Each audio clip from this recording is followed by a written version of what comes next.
नमस्कार दोस्तों, welcome back to motor refined. मैं हूं आपका होस्ट और दोस्त अरिंदम घोष और एक बार फिर मैं आप लोगों के लिए एक जबरदस्त राइड कंपैरिजन के साथ हाजिर हूं। और आज हम लोग यहां पर राइड कंपेयर करने वाले हैं new 2026 TVS Jupiter 125 DTSXE model को विथ Honda Activa 125। स्पेसिफिकली ये मॉडल देख रहे हैं, टॉप मॉडल है एज स्मार्ट मॉडल के साथ। और सिर्फ राइड एक्सपीरियंस ही नहीं, दोनों ही स्कूटर के यहाँ पर फीचर, स्पेसिफिकेशन, प्राइस हो या माइलेज, कंपैरिजन करेंगे, समझने की कोशिश करेंगे कि यहाँ पर चीज़ें कितनी सिमिलर है या फिर कितनी डिफरेंट है, ताकि वीडियो के एंड तक आप लोगों को क्लियर आइडिया मिल जाए। अगर 125 सीसी में स्कूटर खरीदना है तो एक्टिवा खरीदना सही होगा या फिर जुपिटर। और दोस्तों, आगे बढ़ने से पहले very special thanks to star Honda Krishnanagar and Rahul TVS Krishnanagar for providing me the scooters, ताकि मैं आप लोगों तक यहाँ पर ये रिव्यू पहुंचा सकूं। वेस्ट बंगाल के कृष्णनगर या आसपास के एरिया में अगर आप रहते हैं, कोई भी आप यहाँ पर होंडा या फिर अगर आप लोग टीवीएस की प्रोडक्ट खरीदना चाहते हैं, शोरूम को आप लोग डेफिनेटली कांटेक्ट कर सकते हैं। डिटेल्स ऑलरेडी आप लोगों ने अपने स्क्रीन पर देख ली है। तो चलिए दोस्तों, स्टार्ट करते हैं। दोस्तों, राइड कंपैरिजन पे जाने से पहले छोटी सी मैं आप लोगों के साथ यहाँ पर एक वॉक अराउंड शेयर करना चाहूंगा, ताकि जो की डिफरेंसेस है ये मैं आप लोगों को बता सकूं। सबसे पहले देखिए, अगर आप लोग डिफरेंस देख रहे हैं तो की में आप लोगों को दिखेगा। बाकी देखिए, नॉर्मल वेरिएंट आप लोगों को एक्टिवा में मिल जाएगा, लेकिन मैं आप लोगों के लिए टॉप मॉडल जो है वही यहाँ पर लेकर आया हूँ। ठीक है, अब देखिए, अगर आप लोग यहाँ जुपिटर में देख रहे हैं तो आप लोगों को की मतलब की ही मिलेगा। यहाँ पर आप लोगों को कीलेस मिल रहा है एक्टिवा 125 एज स्मार्ट मॉडल में। बाकी अगर आप लोग लुक देख रहे हैं, दोनों में आप लोगों को थोड़ी सी वो कम्यूटिक सेंस वाली लुक जो है बिल्कुल मिलेगा। एलईडी हेडलैम्प का सेटअप ठीक है, यहाँ पर आप लोग को दोनों में मिलेगा। बर्ड पेन इंडिकेटर आप लोग को दोनों में मिल जाएगा। लेकिन अगर आप लोग हैजार्ड लैम्प देख रहे हैं, जुपिटर 125 में आपको मिलेगा। बाकी यहाँ पर आप लोग को फ्रंट में मडगार्ड या फिर साइड वाली पैनल आप लोग को मेटालिक मिलेगी। लेकिन कुछ दिनों पहले जो अपडेट आई थी यहाँ पर जुपिटर में मतलब एक्टिवा 125 में, वहाँ पर हम लोगों ने देखा था साइड पैनल अभी यहाँ पर इसको प्लास्टिक का बना दिएगा। फ्रंट में सिर्फ ये जो मडगार्ड है ये आप लोग को मेटालिक मिलेगा। इसके अलावा अगर आप लोग देख रहे हैं, दोनों में ही फ्रंट में जो टायर आप लोग को मिलेगा, सेटअप आप लोग को सेम मिलेगा। 90/90 सेक्शन तक का tyre with 12 inches of alloy. लेकिन यहाँ पर आपको डायमंड कट मिल रहा है, जुपिटर में जो चीज़ आप लोगों को यहाँ पर एक्टिवा में मिल नहीं रहा है। इसके अलावा अगर आप लोग देख रहे हैं, दोनों में ही यहाँ पर टेलीस्कोपिक फोक का सेटअप है, प्लस यहाँ पर आप लोगों को डिस्क तो मिल रहा है। लेकिन एक्टिवा में 190 का है, वहाँ पर आप लोग को 220 तक का बिल्कुल आपको मिल जाएगा। इसके अलावा अगर आप लोग यहाँ पर ये लेग रूम वगैरह देख रहे हैं तो इसके बारे में दोस्तों आगे हम लोग चलते हुए बात बिल्कुल करेंगे। इसके अलावा अगर आप लोग यहाँ पर सीट देख रहे हैं तो दोनों में आप लोग को ऑलमोस्ट सेम सीट हाइट जो है वो आपको मिल जाएगा। वहाँ पर आप लोग को मतलब 765 तक का 770 तक का सीट हाइट आप लोग को दोनों में मिलेगा। तो 5'4", 5'5" तक की अगर आपकी हाइट है तो आप लोग दोनों ही स्कूटर को जो है बिल्कुल इस्तेमाल भी यहाँ पर कर सकते हैं। स्टोरेज स्पेस के बारे में अभी मैं आप लोगों को बताऊंगा। लेकिन ग्लव बॉक्स अगर आप लोग देख रहे हैं, अगेन आप लोग को यहाँ पर दोनों में मिलेगा। यहाँ पर आप लोग को नॉर्मल जो मोबाइल चार्जिंग पोर्ट है ये मिल रहा है। यहाँ पर आप लोग को C type mobile charging port जो है एक्टिवा में आप लोगों को बिल्कुल यहाँ पर समझ में आने वाला है।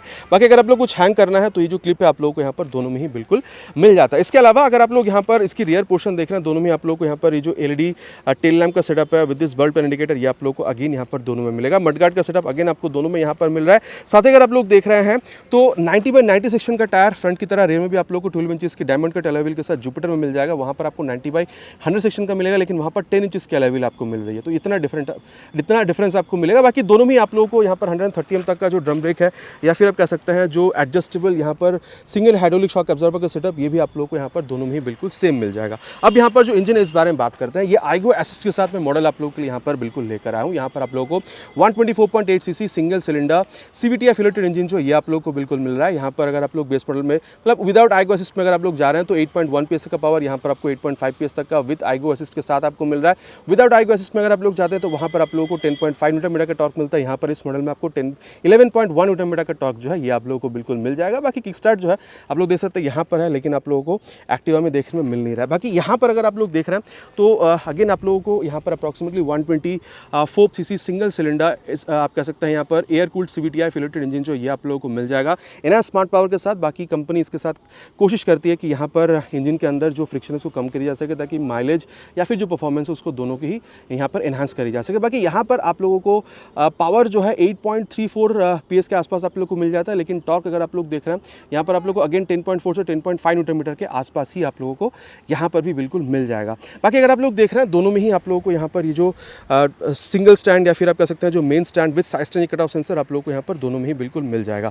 बाकी मैंने ऑलरेडी कहा था कि वहाँ पर आप लोगों को की मिलेगा, यहाँ पर आप लोगों को की लेस एंट्री मिलता है। इस बटन को अगर आप लॉन्ग प्रेस करते हैं तो आप यहाँ पर स्कूटर को ऑन या फिर ऑफ कर सकते हैं। एक बार अगर आप लोग इसको लॉन्ग प्रेस करके ऑन कर देते हैं, उसके बाद इसको अगर आप लोग प्रेस करते हैं, ये ब्लू लाइट के साथ यहाँ पर ये ऑन भी हो जाती है, जिसकी आप लोग इंडिकेशन यहाँ पर स्क्रीन में बिल्कुल मिल जाता है। बाकी दोनों में ही अगर आप लोग देख रहे हैं तो यहाँ पर आप लोगों को आप देख सकते हैं डिजिटल ब्लूटूथ कंसोल जो है ये आप लोग को मिलेगा। यहाँ पर रोड सिंक ऐप आप यूज़ कर पाएंगे, यहाँ पर आप लोग स्मार्टेक्स कनेक्ट ऐप जो है वो आप लोग यूज़ कर पाएंगे। बाकी यहाँ पर अगर आप लोग देख रहे हैं तो यहाँ पर आप लोगों को स्पीडो, ओडो, टैको, ठीक है, ये सारी चीज़ आप लोगों को मिल जाएगी। ब्लूटूथ कनेक्टिविटी में आप लोग यहाँ पर turn by turn navigation, call SMS, सारी चीज़ें आप लोग यहाँ पर यूज़ कर पाएंगे। यहाँ पर भी चीज़ वही है, स्पीड ऑटो टैको सब कुछ आप लोग यूज़ कर पाएंगे। यहाँ पर turn by turn navigation, call SMS यहाँ पर भी आप लोग बिल्कुल यूज़ कर पाते हैं, लेकिन वहाँ पर वो TFT कंसोल है, यहाँ पर आप लोगों को नॉर्मल कंसोल जो है बिल्कुल आप लोगों को मिल जाता है। इसके अलावा अगर आप लोग देख रहे हैं तो यहाँ पर ये जो लॉक है ये भी आप लोगों को मिल जाएगा। यहाँ पर भी जो लॉक है ये आप लोगों को बिल्कुल मिलता है। हाइबिन लोबिन पासवर्ड के लिए स्विच यहाँ पर भी आप लोगों को बिल्कुल मिल जाता है, लेकिन यहाँ पर इसको टॉगल करने के लिए ये जो जॉयस्टिक है ये आप लोगों को यहाँ पर मिलता है। टर्न सिग्नल कुछ इस तरीके से है और हॉर्न इस तरीके से, यहाँ पर भी टर्न सिग्नल और हॉर्न यहाँ पर हल्की सी लाउडर आप कह सकते हैं। यहाँ पर भी आपको इंटेल इकोसिस्टम मिल रहा है। यहाँ पर भी आप लोगों को ऑटो स्टार्ट और स्विच जो है ये मिल रहा है फॉर बेटर माइलेज। इसको आगे हम लोग टेस्ट बिल्कुल करेंगे। ऑलरेडी मैंने कहा था यहाँ पर आपको हज़ार्ड लैम्प का सेटअप मिलेगा, जो चीज़ वहाँ पर आप लोगों को मिल नहीं रहा है। बाकी यहाँ पर इंजन ऑन करने का स्विच है, यहाँ पर भी आप देख सकते हैं जो स्टार्ट स्विच है वो आप लोगों को यहाँ पर इंटीग्रेटेड मिलेगा। बाकी इसको अगर आप लोग प्रेस करके यहाँ पर राइट साइड पर प्रेस करते हैं तो यहाँ पर एक खुल जाती है। 5.1 लीटर्स तक का जो फ्यूल टैंक है ये आपको मिलेगा। बाकी नीचे यहाँ पर ये स्टोर होती है, डरेगा नहीं, टच करने पर ये फटेगी नहीं। बाकी यहाँ पर अगर आप लोग देखते हैं तो यहाँ पर इसको शिफ्ट करके अगर आप लोग फ्यूल या फिर सीट अगर आप ओपन करना चाहते हैं तो ये देखिए यहाँ पर भी आप लोगों को 5.3 लीटर्स का मिलेगा। दोनों में 40 से 45 kmph तक एक्सपेक्ट करिएगा। सीट अगर आपको खोलनी है ये देखिए इस तरीके से आप इसको भी खोल सकते हैं। यहाँ पर भी 18 से 20 लीटर तक का जो बूट स्पेस है ये आप लोगों को मिल जाता है। यहाँ पर अगर आप लोगों को सीट खोलनी है तो बस इसको थोड़ा सा लेफ्ट में प्रेस करिए। यहाँ पर आप लोगों को काफ़ी ज़्यादा बूट स्पेस जो ये आपको मिलेगा, करीबन 33 लीटर्स तक का जो बूट स्पेस है ये आप लोगों को मिल जाता है। तो डेफिनेटली यहाँ पर आप लोगों को बेटर बूट स्पेस जो ये मिलेगा। बाकी अगर आप लोग ग्राउंड क्लियरेंस देख रहे हैं 162 163 mm का आपको मिलेगा, लेकिन वेट में फ़र्क है। वहाँ पर आप लोग को 106 से 7 किलोग्राम मिलेगा, यहाँ पर आप लोग को 109 किलोग्राम मिलेगा। बाकी इंजन के बारे में तो बात हम लोग कर चुके हैं। अब एग्जॉस्ट साउंड जो वो मैं आप लोग को सुना देता हूँ।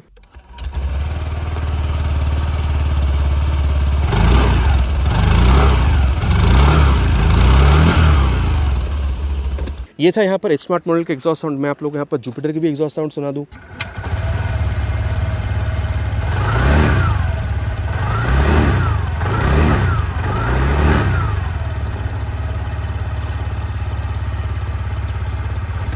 किसकी एग्जॉस्ट साउंड आप लोगों को बेहतर लगी है नीचे कमेंट पर लिखकर बताना प्लीज़ नहीं भूलेगा। और अब दोस्तों मैं आप लोगों को यहाँ पर इसकी जो प्राइस है इस बारे में बता देता हूँ। देखिए अगर मैं आप लोगों को यहाँ पर बताऊँ तो ये जो DTS XC मॉडल है ये आप लोग को 1,12,000 अप्रॉक्स आप लोगों को मिलेगा। थोड़ी सी कमी है, मैं आप लोगों को राउंड फिगर यहाँ पर बता रहा हूँ। लेकिन अगर आप लोग यहाँ पर आते हैं तो इसकी जो नॉर्मल मॉडल है जहाँ पर आप लोगों को कीलेस एंट्री नहीं मिलता, वहाँ पर आप लोग को 1,20,500 के आसपास पे करना होता है। और यहाँ पर टॉप मॉडल में अगर आप लोग आ रहे हैं 1,25,500 के आसपास आप लोग को पे करना होता है। तो आप कह सकते हैं यहाँ पर आप लोगों को 10 से 15,000 रुपये का जो गैप है आप कह सकते हैं DTS XC मॉडल के मुकाबले। अगर आप लोग देख रहे हैं यहाँ पर ये जो एच स्मार्ट मॉडल है टॉप मॉडल, इसमें आप लोगों को यहाँ पर बिल्कुल देखने में मिल सकता है। मोटा मोटा बात कर चुके हैं दोनों में क्या है नहीं है। चलिए अब चलते हैं राइड पर और फिर जाकर बात करेंगे कि राइड में दोनों कितनी डिफरेंस आप लोगों को यहाँ पर क्रिएट करती हुई दिखती है। बाकी दोस्तों अब यहाँ पर राइड कंपैरिजन की शुरुआत करेंगे with this new 2026 TVS Jupiter 125 DTS XC matte copper bronze colour के साथ। बाकी सीट हाइट अगर आप लोग देख रहे हैं 765 770 mm के आसपास जो आप लोगों को बिल्कुल यहाँ पर देखने में मिल जाता है। अगर आपकी हाइट अराउंड 54 55 तक की है आराम से आप यूज़ कर पाएंगे। ऑलरेडी मैंने आप लोगों से कही है। बाकी अगर आप स्पेस देख रहे हैं काफ़ी सही है। पिलियन के लिए तो यहाँ पर काफ़ी बढ़िया आप लोगों को जो बैक रेस्ट है वो भी मिल जाता है और सीट काफ़ी कंफर्टेबल भी है। नी रूम के बारे में आगे चलते हुए बात करेंगे, लेकिन हाँ आप ऑलमोस्ट यहाँ पर अपराइट ही बैठ रहे हैं तो आप लोगों को यहाँ पर बहुत ज़्यादा झुकने की ज़रूरत भी नहीं हो रही है। और चलिए अब स्टार्ट करते हैं यहाँ पर। और इस तरीके से अगर मैं आप लोगों को बताऊं, देखिए खींचने में मजा आता है। और क्योंकि यहाँ पर आईगो असिस्ट मिल रहा है, मोर टॉर्क, मोर आप कह सकते हैं पावर, तो ये जो बूस्ट मोड आप लोगों को यहाँ पर ये शो कर रही है, ये अगर शो कर रही है तो आप लोगों को यहाँ पर बेटर थ्रॉटल रिस्पॉन्स मिलेगा। ताकि कभी अगर आप सिटीज़ में हैं, आप हाईवेज पर हैं, अगर आपको थ्रॉटल रिस्पॉन्स और बेहतर चाहिए, ठीक है, फॉर ओवरटेक्स वो भी आप लोग यहाँ पर बिल्कुल कर सके। और साथ ही अगर आप लोग देख रहे हैं यहाँ पर ये जो नी रूम है ये भी काफ़ी सही है। और नीचे जो ग्लब बॉक्स है वहाँ पर अगर आप मोबाइल रख के चार्ज वगैरह करना चाहते हैं ऑन द गो तो वो भी आप लोग यहाँ पर आराम से कर सकते हैं। कोई प्रॉब्लम मेरे हिसाब से आपको नहीं होनी चाहिए। अब चलिए यहाँ पर चलते हैं इसकी एक्सेलरेशन टेस्ट पर, फिर यहाँ पर इसकी जो परफॉर्मेंस है उसके बारे में आगे बात करते हैं। Will start the acceleration test with 3 horns on full throttle. Let's see, it's already on power mode now. 60 crossed. Let's see how far can we go. It's already 80, 81,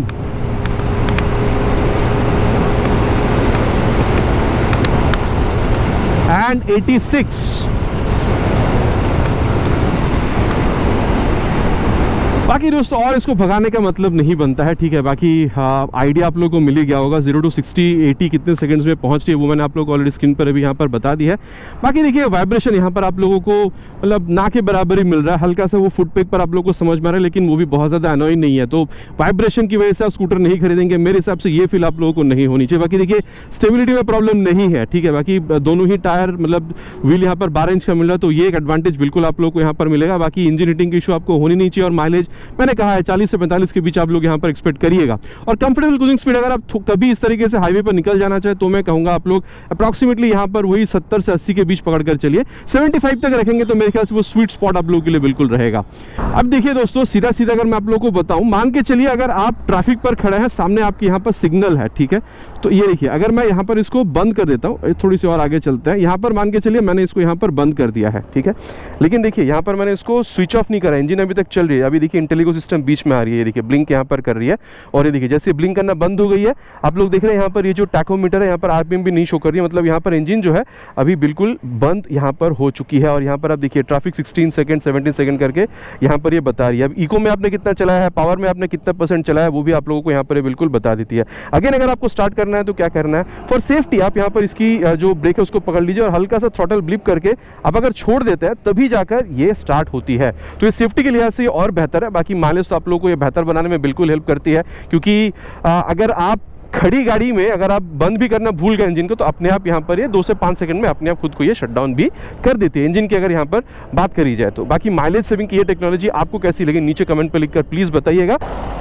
बाकी दोस्तों यहाँ पर इस बटन को अगर आप प्रेस करें, ये अगर ग्रीन है तो यहाँ पर आपकी जो स्कूटर है वो ऑन है। बाकी यहाँ पर ऊपर एक और बटन है जिससे आप यहाँ पर फाइंड माय व्हीकल जिसको आप बिल्कुल इस्तेमाल कर सकते हैं और यहाँ पर आपको जिस तरीके से इसको स्टोर कर सकते हैं। और चलिए अब यहाँ पर जो राइड कंपैरिजन है उसकी शुरुआत करते हैं। पहले मैंने आप लोगों को यहाँ पर आप कह सकते हैं जुपिटर 120 DTS 60 मॉडल के बारे में बताया था। यहाँ पर भी सीट हाइट ऑलमोस्ट 765 770 के आसपास आप लोगों को मिलेगा। हाइट अगर आपकी 5'4" 5'5" तक की है तो यहाँ पर भी आप आराम से यूज़ कर सकते हैं। देखिए सीट की स्पेस अगर आप देख रहे हैं यहाँ पर भी काफ़ी सही है, लेकिन अगर आप देख रहे हैं सॉफ्टनेस तो आप लोगों को थोड़ा सा ज़्यादा जुपिटर में मिल रहा था। यहाँ पर भी कंफर्टेबल है, उसमें कोई प्रॉब्लम नहीं है, लेकिन वहाँ पर बैकरेस्ट था, यहाँ पर बैकरेस्ट जो चीज़ है वो आपको मिल नहीं रहा है। बाकी यहाँ पर ग्रैब हैंडल पकड़ के बैठने के लिए काफ़ी अच्छा आप लोगों को बिल्कुल मिल जाता है। यहाँ पर भी लेग रूम काफ़ी सही है, इसके बारे में आगे चलते हुए बात करेंगे। और चलिए अब यहाँ पर इसको स्टार्ट करते हैं। ओहो देखिए खींचने में तो मज़ा यहाँ पर भी आप लोगों को बिल्कुल मिल रहा है, इसमें कोई दुरान नहीं है। अब हाँ इसके बारे में बात आगे एक्सेलरेशन टेस्ट करने के बाद करेंगे, लेकिन अगर आप लोग देख रहे हैं तो यहाँ पर ये जो लेग रूम है ये भी आप लोगों को काफ़ी अच्छा मिल रहा है। जैसे मैंने आप लोगों को वहाँ पर जुपिटर के दौरान बताया था, यहाँ पर मैं ऑलमोस्ट सेम ही चीज़ कहूँगा। अगर आपकी हाइट 6.1 तक की भी है तो भी मेरे हिसाब से बहुत ज़्यादा प्रॉब्लम यहाँ पर आप लोगों को ये लेग रूम के हिसाब से होना नहीं चाहिए। बाकी यहाँ पर भी आपको ग्लव बॉक्स मिल रहा है, यहाँ पर भी आप लोगों को C-Type मोबाइल चार्जिंग पोर्ट जो है वो आप लोगों को यहाँ पर मिल जाता है। तो ऑन द गो अगर आप मोबाइल वगैरह चार्ज करना चाहें तो वो आप यहाँ पर भी कर सकते हैं। बाकी यहाँ पर तो TFT कंसोल मिल रहा है, कॉकपिट एक्सपीरियंस थोड़ी सी और प्रीमियम जो है वो आप लोगों को यहाँ पर ये बिल्कुल फील कराती है। और अब चलिए जो एक्सेलरेशन टेस्ट है उसको कंप्लीट करते हैं, फिर यहाँ पर जो परफॉर्मेंस है उसके बारे में हम लोग आगे बात करते हैं। Will start the acceleration test with 3 horns on full throttle.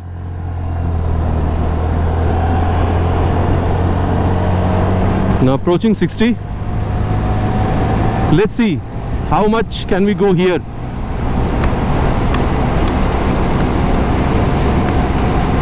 There we reached around 86, 87. Here also we have already completed that, almost crossing 90 now. बाकी देखिए दोस्तों मैं यहाँ पर जो समझ पा रहा हूँ एक्सीलरेशन आप लोगों को शायद इनिशियल यहाँ पर हल्की सी बेहतर फील हो रही होगी। टॉप स्पीड जा रहा है मेरे हिसाब से आप कह सकते हैं जुपिटर के मुकाबले यहाँ पर एक्टिवा 125 इस स्मार्ट मॉडल में स्पेशली आप कह सकते हैं कि एक्टिवा 125 मॉडल में शायद आपको हल्की सी बेहतर मिल रही है, बहुत ज़्यादा डिफरेंस आप लोगों को नहीं मिलेगा।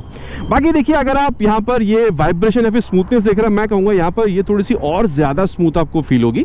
बाकी वो स्कूटर बिल्कुल ही नहीं थी। यहाँ पर आपको ये टेस्ट राइड की यूनिट दिखे तो शायद यहाँ पर क्योंकि इंजन खुल चुके तो शायद स्मूथ लग रही है, लेकिन हाँ आप मतलब ऊपर नीचे आप कह सकते हैं कि यहाँ पर थोड़ी सी ज़्यादा स्मूथनेस आपको फील होगा। बाकी यहाँ पर भी अगर आप लोग कंफर्टेबल नॉमिनल क्रूजिंग स्पीड देख रहे हैं, मैं वही कहूँगा अराउंड 870 से 80 के बीच में, जैसे मैंने जुपिटर में कहा था, ठीक है। और अगर आप लोग देख रहे हैं तो यहाँ पर वही मतलब 80 के बाद आप लोगों को हल्का सा वो जो बज़ है वो आप लोगों को फील होगा, हल्की सी हैंडल बार पे या फिर आप कह सकते हैं यहाँ पर फुट पेग्स पर। बाकी अगर आप लोग देख रहे हैं स्टेबिलिटी में प्रॉब्लम यहाँ पर भी नहीं, लेकिन डेफिनेटली अगर आप देख रहे हैं तो 12 इंच का लेवल यहाँ पर रियर में मिस है, जो अगर होता तो शायद स्टेबिलिटी और बेहतर हो सकती थी, जो आप लोग को जुपिटर में मिल रहा था। बाकी यहाँ पर भी इंजन हीटिंग की इशू नहीं है। बाकी यहाँ पर आप शायद हल्की सी और बेहतर आप कह सकते हैं जो माइलेज वो एक्सपेक्ट कर सकते हैं, शायद 40+ तक की भी, शायद हल्की सी बेहतर अगर आप यहाँ पर जुपिटर के मुकाबले देख रहे हैं तो।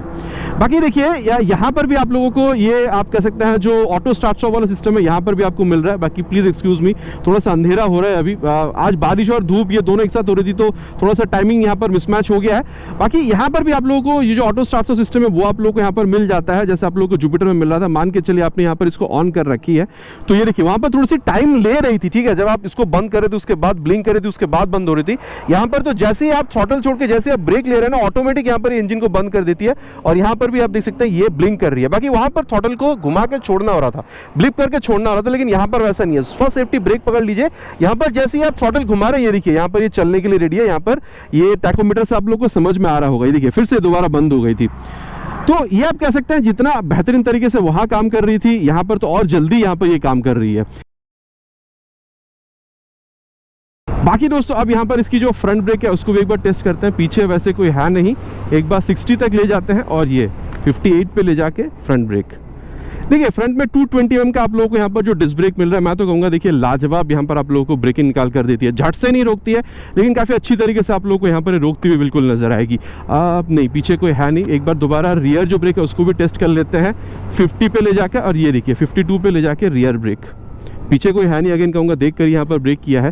तो देखिए मैं कहूँगा रियर में आप लोगों को 130 mm तक का ड्रम ब्रेक मिलता है। अमूमन जैसे हर बाइक या स्कूटर में कहता हूँ यहाँ पर प्रोग्रेसिव नेचर की है। जब आप रियर ब्रेक पे मतलब जब आप रियर ब्रेक प्रेस कर रहे हैं तो हल्की सी स्पीड स्लो डाउन हो रही है, लेकिन हाँ क्योंकि यहाँ पर ये आप कह सकते हैं सिंक्रोनाइज ब्रेकिंग टेक्नोलॉजी मिल रहा है, रियर ब्रेक अप्लाई करते सी फ्रंट ब्रेक अपने आप अप्लाई हो जाना, इस वजह से आप हल्की सी बेहतर ब्रेकिंग कह सकते हैं। नॉर्मल प्रोग्रेसिव जो जब मैं कहता हूँ तो उससे हल्की सी बेहतर ही आप लोग को यहाँ पर ये फील दे रही है, मतलब ये जो रोक रही है ना फ्रंट के साथ साथ रियर, वो आप लोग को समझ में आता है, ठीक है। बाकी दोस्तों अब रियर के संग संग बाद फ्रंट ब्रेक को एक बार अप्लाई करके देख लेते हैं। मोटा मोटा एक बार ये ट्रैफिक क्लियर करते हैं, 50 के ऊपर ले जाएंगे 60 तक, और ये 60 पे ले जाके रियर विद फ्रंट। तो देखिए मैं कहूँगा ये जो आप रियर के संग संग बाद फ्रंट ब्रेक को अप्लाई कर रहे हैं ना, यहाँ पर आप लोग को और तगड़ा रिस्पॉन्स बिल्कुल मिल रहा है। जबकि आप फ्रंट ब्रेक यूज़ कर रहे हैं separately, rear brake separately use कर रहे हैं, उससे मैं तो कहूँगा रियर के संग संग बाद फ्रंट ब्रेक को अप्लाई करिए, आपको और बेहतर रिस्पांस ये बिल्कुल निकाल कर देती है। बाकी दोस्तों अब यहाँ पर इसकी जो ब्रेकिंग है इसको टेस्ट करेंगे। पीछे वैसे कोई है नहीं, मोटा मोटा 50 के आसपास तो ऑलरेडी है, 60 पर ले चलते हैं और ये 59 पे ले जाके फ्रंट ब्रेक। देखिए 190 mm की ब्रेकिंग आप लोगों को, मतलब ब्रेक डिस्क आप लोगों को यहाँ पर मिला। इन जनरल अगर आप लोग देख रहे हैं अच्छा खासा ब्रेक आप लोगों को दे रही है, ऐसा बात नहीं है कि ब्रेकिंग में आप लोगों को कोई प्रॉब्लम हो रही है। लेकिन अगर आप लोग कंपेयर कर रहे हैं जुपिटर के साथ इसको, तो मैं कहूँगा जुपिटर में हल्की सी बेहतर ब्रेकिंग जो है वो आप लोगों को बिल्कुल मिल रहा था, अगर आप लोग ब्रेक रिस्पॉन्स अगर आप लोग देख रहे हैं तो, ठीक है। और अब जो रियर ब्रेक है उसको भी एक बार टेस्ट करेंगे, वही करीबन 50 पे रियर ब्रेक। और देखिए रियर ब्रेक ऑलमोस्ट सिमिलर है, दो प्रोग्रेसिव है, लेकिन वहां पर भी आपको समझ में आ रहा था कि हाँ क्योंकि रियर के संग संग बाद फ्रंट ब्रेक अप्लाई हो रही है, यहाँ पर भी चीज़ सेम है, तो वो जो ब्रेकिंग हो रही है आपको समझ में आ रहा है कि ब्रेक रोक रही थी, वो चीज़ यहाँ पर भी आप लोगों को बिल्कुल मिल रहा है। तो रियर ब्रेक में ऑलमोस्ट दोनों में यहाँ पर सिमिलर ही कहूँगा, लेकिन हाँ रियर के संग संग बाद फ्रंट ब्रेक को यहाँ पर भी आप कह सकते हैं मैनुअली अप्लाई करके देखना जरूरी है। पीछे वैसे कोई है नहीं, तो चलिए एक बार देख लेते हैं। 50 से 60 के आसपास ले चलेंगे और ये 59 पे ले जाके रियर ब्रेक। बाकी दोस्तों देखिए यहाँ पर 107 किलोग्राम है, वहाँ पर 109 किलोग्राम था, वेट में बहुत ज़्यादा डिफरेंस नहीं, लेकिन वहाँ पर 220 mm की ब्रेकिंग है, यहाँ पर आपको 190 की मिल रही है। तो देखिए मैं कहूँगा यहाँ पर भी ज़बरदस्त ब्रेकिंग है, ऐसा बात नहीं है कि ब्रेकिंग सही नहीं है, यहाँ पर भी काफ़ी अच्छा। लेकिन जुपिटर में क्योंकि वेट भी ऑलमोस्ट सिमिलर है, ब्रेक डिस्क भी थोड़ा सा बड़ा मिल रहा है, तो वहाँ पर आप हल्की सी बेहतर जो आप कह सकते हैं ब्रेकिंग है वो थोड़ा सा और बेहतर आप बिल्कुल आप कह सकते हैं कि आप एक्सपेक्ट कर सकते हैं वहाँ पर, ठीक है। बाकी अगेन कहूँगा बहुत ज़्यादा डिफरेंस नहीं है। बाकी सस्पेंशन की जहाँ तक बात है दोस्तों, मैं तो कहूँगा देखिए चाहे आप फ्रंट देख रहे हो या फिर आप रियर देख रहे हो, इसको थोड़ा सा वो मिड साइड पर सेट करा गया ना, ये बहुत ज़्यादा सॉफ्ट आपको फील होगा ना ये बहुत ज़्यादा हार्ड आपको यहाँ पर फील होता है, मिड साइड पर है, ताकि आप हाई स्पीड टॉप स्पीड छोटी मोटी ही सही कॉर्नरिंग अगर आप कर रहे हो, या फिर अगर आप गड्ढों पर से जा रहे हो, या फिर अगर आप लोग बम्प्स पर से गुजर रहे हो, बहुत ज़्यादा आपको झटका भी ना लगे। और अगर आप लोग हाई स्पीड टॉप स्पीड पर हैं तो आप लोगों को स्टेबिलिटी भी यहाँ पर अच्छी तरीके से मिल जाए। अब देखिए, ज़्यादा गड्ढों पर, ज़्यादा बम्प पर से जाएंगे फिर तो आपको झटका लगेगा, लेकिन नॉर्मल अगर आप लोग रास्तों पर से गुजर रहे हैं, छोटा मोटा पॉट होल है, आप लोग को यहाँ पर मतलब बहुत ज़्यादा झटका आपकी कंधे या फिर कमर को फील नहीं करना होगा। जिस तरीके से मैं यहाँ पर समझ पा रहा हूँ, मैंने आप लोगों तक यहाँ पर कंप्लीटली पहुँचाने की कोशिश करी है। बाकी दोस्तों, अगर आप लोग ओवरऑल फील के बारे में देख रहे हैं, मैं तो कहूँगा देखिए काफ़ी ज़्यादा कंफर्टेबल आपको फील होती है, सीट काफ़ी ज़्यादा कंफर्टेबल आपको फील होगा, रियर व्यू मिरर काफ़ी अच्छा खासा रियर व्यू आप लोगों को निकाल कर दे देती है, स्पीडो ऑडो टैको, ठीक है, mobile charging ports, Bluetooth connectivity, सब कुछ आप लोगों को यहाँ पर बिल्कुल मिलता है। और सीट कंफर्टेबल है, पीछे बैक रेस्ट भी यहाँ पर लगी हुई है। अब देखिए, सिटी राइड में तो आप लोग इसको यूज़ करेंगे, अगर आप पिलियन के साथ भी यूज़ कर रहे हैं सिटी राइड में कोई प्रॉब्लम नहीं है। लेकिन इनफैक्ट मैं कहूँगा क्योंकि सीट कंफर्टेबल है, एक्सेलरेशन ब्रेकिंग भी काफ़ी अच्छी है, स्पेस भी आप लोग यहाँ पर काफ़ी अच्छा मिलता है, और पिलियन कंफर्ट भी यहाँ पर आपको काफ़ी सही मिल जाता है। तो मैं कहूँगा अगर आप ओकेशनल लॉन्ग राइड पर भी इसको लेकर निकलना चाहें तो भी आप निकल सकते हैं। मैं ओकेशनल लॉन्ग राइड की बात कर रहा हूँ, ठीक है। प्रॉब्लम मेरे हिसाब से बहुत ज़्यादा आपको या फिर पिलियन को नहीं होनी चाहिए।